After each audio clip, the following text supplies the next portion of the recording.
شاید باورتون نشه این ماشین از نسخه‌های جدید شرکت داینفنگ هستش که ازش این ماشین یعنی ایس کراس رو تو ایران داشتیم. از طراحی این ماشین بخوام بهتون بگم که جلو پنجره سه بعدی و دورش با دیلایت ها به شدت چشمگیره و در عقب هم چراغای به هم پیوسته که رنگ دودی هم دارن، واقعا چشما رو به خودش خیره میکنه.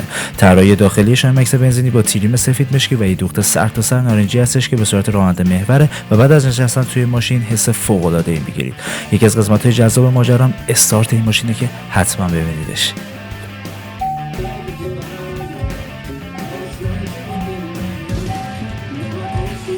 از آپشن‌های ماشین میتونم به 6 ایربگ، کلاستر دیجیتال، فرمان دوچرخه دیکات، مانیتور عریض، سیستم تهویه لمسی و اتوماتیک، سقف پانورامیک، کروز کنترل تطبیقی، ESP، دوربین 360 درجه و کلی آپشن‌های مختلف و جذاب دیگه اشاره کنم.